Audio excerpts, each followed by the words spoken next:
News broke. Ben Askren this is how it was reported. Ben Askren to be traded to the UFC in exchange for Demetrious Johnson to be traded to One Championship. By the way, I guess it's called One Championship now. I guess it's not called One FC. All right, fine. To One Championship. Look at the word that was used because I don't know if it's an accurate word. The word is traded. If you were to compare that to other sports where it is a unilateral trade or it is made between bosses and GMs and the players have no say in the matter and don't even need to sign off on it, and it just happens. It's just part of the rules as they are structured ahead of time. I think that's a better word for traded. But they have chose to use traded in the media, so let's operate under that assumption. In this particular case, the distinction I'm trying to make for you guys is, in this particular case, this is not between One FC versus the UFC, okay? Demetrious, because of the way his contract is lined up, has to sign off on this. Ben Askren, because of the way his contract is structured, has to sign off on this.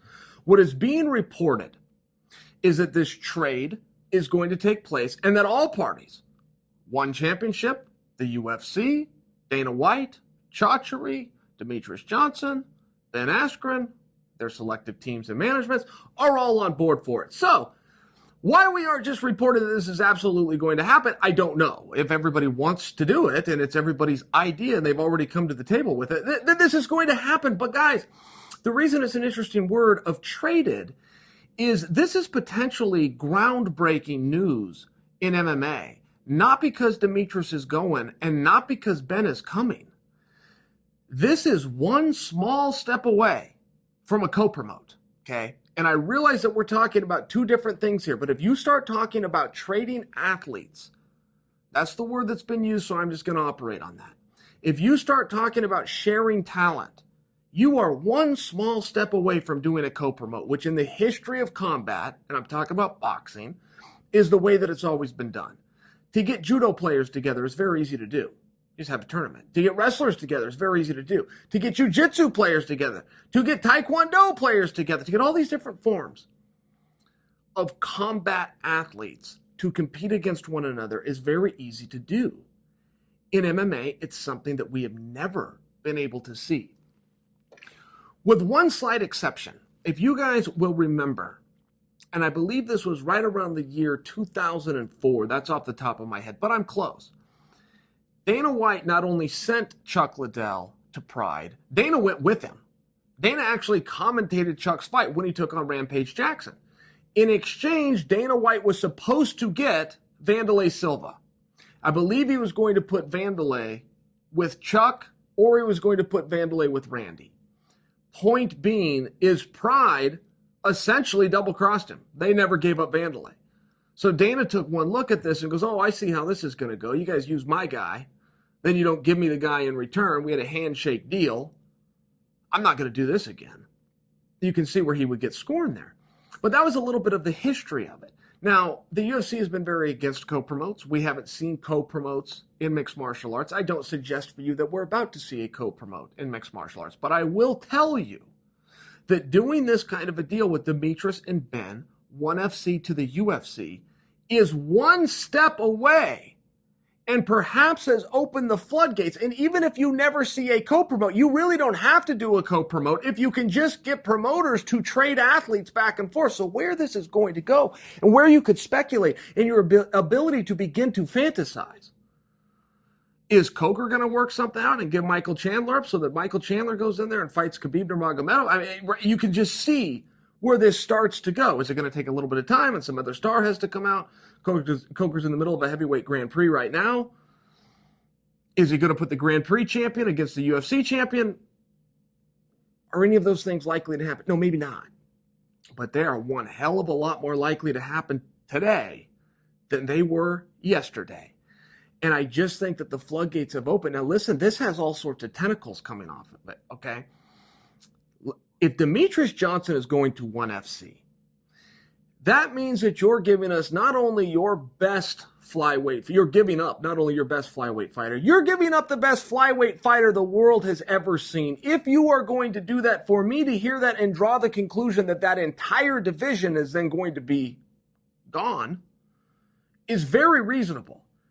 I'm not reporting that, I'm speculating on that. But guys, I think that that is something that we have to draw into. Is ONE FC going to have an American presence? They just bought up Eddie Alvarez, and now they're looking to buy the greatest flyweight to ever live.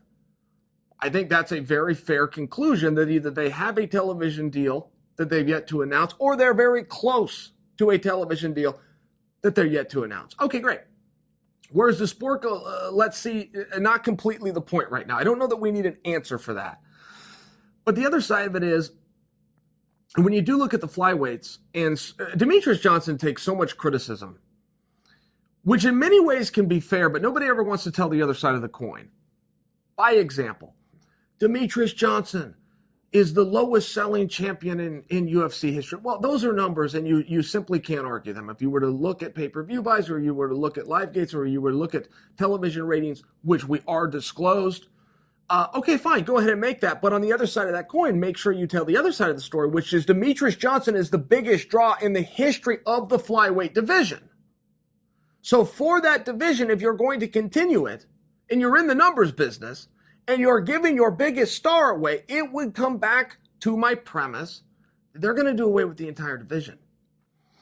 I'm also hearing talks, okay, that Henry Cejudo is going to go up to take on TJ Dillashaw. I think that that would add to the theory. If you're going to take your reigning champion, you're going to move him up a division, that the entire division is going to go away. I don't want to be the bearer of bad news to that division, or let these guys know that their livelihoods and their careers and their contracts could be about to change. That is not my attempt here. I actually believe that it will all work out. It'll be something very positive, whether they're all given the opportunity to simply move up to 135 pounds, whether they're all given the opportunity to go over to ONE FC and just the entire division gets absorbed. I don't have the foggiest idea, but I don't propose or suggest to you guys that all of the flyweights of the world in the UFC are about to have their holidays ruined. No, I don't think so. Right? If Demetrious is going, he's going to need somebody to fight with. Now let's look at the other side of this equation, which is Ben Askren coming over. Ben Askren is undefeated. He's got more wins. I lose track all the time. 16-0, 18-0, 20-0. I don't even know. Been a champion of every organization he's been in. 170 pounds, 185 pounds, this guy, that guy's, these rules, that kind. It doesn't make one damn bit of difference. He's a straight-up competitor. So if you're going to bring Ben Askren over, and here's one thing that's going to be interesting, is Dana White and Ben Askren have just never got it right. And I used to know the story behind it. I can't seem to recall it off the top of my head, but for some reason, those guys butted heads. What's going to happen, and the interesting part of this is, after Dana White works with Ben Askren, he's going to ask himself, why haven't I been in the Ben Askren business forever? Right? Dana White is having guys that want these opportunities, and then they get them, and then they turn the gun back on him. Then they don't want to defend their championship. Then they want to sit down. Then they want to renegotiate. Then they don't want to go this weight class. Then they don't want to fight this. Ben Askren's going to fight with anybody at any weight class at any time that you agree on. And he'll do his stuff, and he'll go to the media, and he'll try to steer his career and do everything smart and try to get the big fights and the fights that he wants and the fights that bring him closer to his goals. But at the end of the day, when he gets a phone call from his boss that says, this is what I would like you to do, he will say, okay. And Dana's going to sit back and go, I had no idea. This is the kind of guy I want to work with. This is the kind of guy that Anthony Smith is, right? This is the kind of guy where Anthony Smith just wants an opportunity to go out there and compete. That's who Ben Askren is. And I'm telling you now, whether this is at 185 pounds, if there's an opportunity, if it's at 170 pounds, if it becomes a new catch weight, look, I think that it's time for 165. I know that you guys agree with me. We're all on the same page. The media is on that page, the fans, but the company's not. The promotion's not. I think that that's a fair opportunity, though. I think that Ben Askren is another guy that slides right into that 165-pound weight class. But I will also share with you, contrary to some belief, Ben Askren could go all the way down to 155. That would be a tremendous lifestyle change. It would be a tremendous discomfort, and he would probably need a tremendous fight. But when you're looking at who is going to fight Khabib, we can all be checkers players, and we can all say, well, you got Tony Ferguson. And we can all be checkers players and say, well, Dustin Poirier's sure done a great job. And we can all be checkers players and say, well, what if Conor McGregor wants to come back and do the rematch? But when you're dealing with Dana, you're dealing with a chess player who is 12 months ahead at all times. And in some situations, he is up to 5 years ahead and planning. So after you do that Ferguson or Poirier or rematch with Conor, then what do you do with Khabib?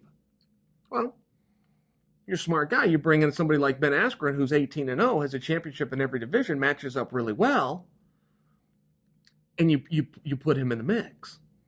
That is one option to go with Ben. I don't know. I don't know how much I love 185. I know Ben would have no problem with it. I don't know how much I love 185. I love Ben at 170. Ben has one conflict to every wonderful compliment that I just paid about he will do anything at any time, which is Tyron Woodley. But that is more than you could ask of anybody. We're not just talking about teammates here, and they were teammates from the time they were teenagers. We're not just talking about teammates. We are talking about a coach-athlete relationship, and that is totally different. No promoter has ever asked or forced coach and athlete to go out there and compete. Totally different relationship. So I would like to see Ben Askren in a different weight class.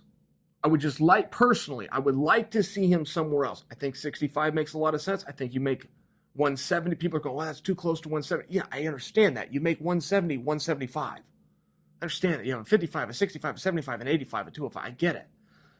That's how you solve that problem. Ben Askren would like to be in there with George St-Pierre. Well, welcome to the club. I'm sure plenty of guys would. George is a little bit different animal. It takes a little bit more to get George out of the woodwork. It takes a championship, or it takes some kind of ego being damaged, or it takes some kind of esteem to be gained. Until George can see that, until that story gets told, and until people light a fire, and it's up to you guys. If you guys want to see that fight, you let George know. All of a sudden, you're going to see that fight. But if you don't let him know, you're not going to see it. Which then does bring you to 155 pounds. And if you wanted to bring in a Ben Askren, and you want to talk about somebody that can cut the line, somebody that would be very interesting. It's not really cutting the line when a guy comes in 18-0 with 2 different world championships in 2 different weight classes in 2 different continents from 2 different organizations. I don't think that it's really cutting the line. I don't think you guys would either.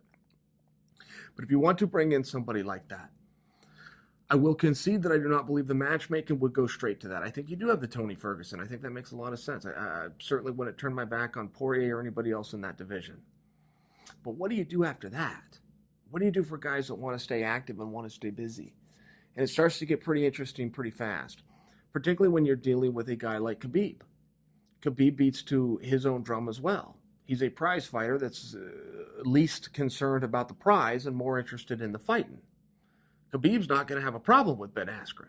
Khabib's not going to have a problem with anybody's name that comes out of the hat. Well, that's compelling, and that's refreshing, and that's something that we all want to get behind and we want to see. So is Ben Askren going to walk right into a Khabib situation? Is he going to walk right into a type contender and then go into a Khabib situation? Do I have the wrong weight class completely? And finally, we can bring in 165 pounds. I don't totally know. But all of these things are speculative, and all of these things need to be on the table. And for anybody that read that Demetrious is coming over and Demetrious is going over and Ben Askren is coming over, you've got to see the writing on the walls of the bigger picture.